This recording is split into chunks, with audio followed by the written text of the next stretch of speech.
दोस्तों, चांद पर जाने के सपने तो बहुत लोग देखते हैं, बातें भी करते हैं, लेकिन चांद पर सबका जाना पॉसिबल नहीं है। पर पिछले कुछ सालों में चांद पर जमीन खरीदना काफी कॉमन हो गया है।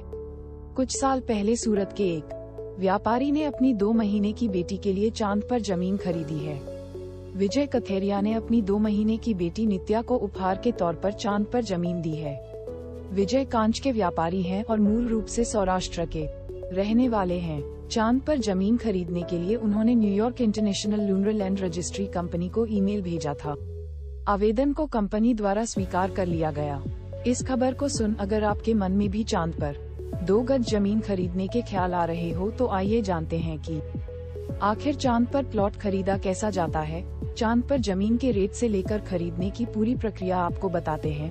अक्सर इस बात को सुनने को मिलता है कि कई आदमी ने चांद पर जमीन खरीदी है। कभी सुपरस्टार अभिनेता शाहरुख खान का नाम तो कभी सुशांत सिंह राजपूत का नाम चांद पर जमीन खरीदने वालों की लिस्ट में सुनने को मिलता है। सुशांत सिंह राजपूत ने साल 2018 में चांद पर जमीन खरीदी थी।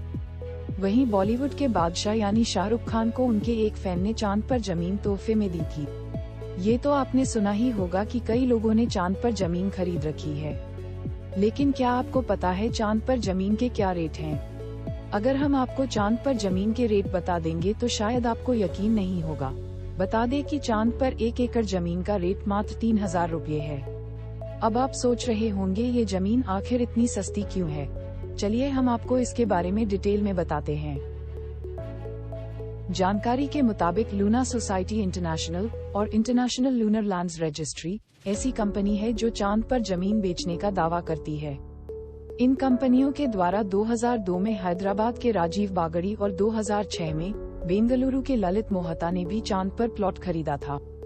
इन लोगों का मानना है कि चांद पर आज नहीं तो कल जीवन तो बसना ही है। सुशांत ने चांद पर जमीन इंटरनेशनल लूनर लैंड्स रजिस्ट्री से खरीदी थी। उनकी यह जमीन चांद के सी ऑफ मस्कोवी में है।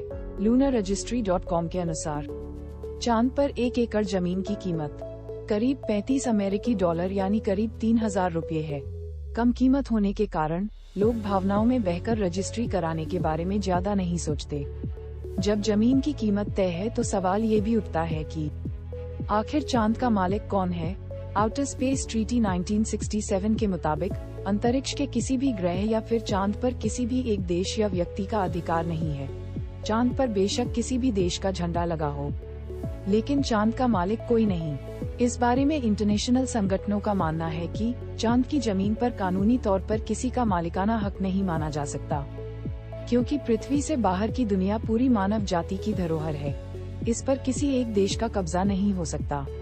1967 की आउटर स्पेस ट्रीटी के मुताबिक स्पेस में किसी भी ग्रह या उनके उपग्रहों पर किसी भी एक देश या किसी एक व्यक्ति का अधिकार नहीं है। भारत समेत 110 देशों ने इस पर साइन किए हैं। बिना किसी अधिकार के कंपनियां चांद पर जमीन की रजिस्ट्री करने का दावा करती हैं। यह एक तरह से गोरख धंधा है। दोस्तों, कुल मिलाकर कहा जाए तो चांद पर जमीन खरीदना फिलहाल तो नामुमकिन है। दोस्तों, चांद पर जमीन खरीदना ऐसा ही है जैसे कि हम हवा महसूस तो कर सकते हैं, लेकिन हवा को देख नहीं सकते हैं। इस तरह चांद पर जमीन लेना नामुमकिन ही है। हम पैसे दे सकते हैं, लेकिन चांद की जमीन पर कब्जा नहीं कर सकते। दोस्तों, अगर आपको हमारा वीडियो अच्छा लगा हो तो कमेंट करना और हो सके तो एक लाइक जरूर करना। तो दोस्तों, मिलते हैं फिर ऐसे ही मजेदार और रोचक अगली वीडियो में।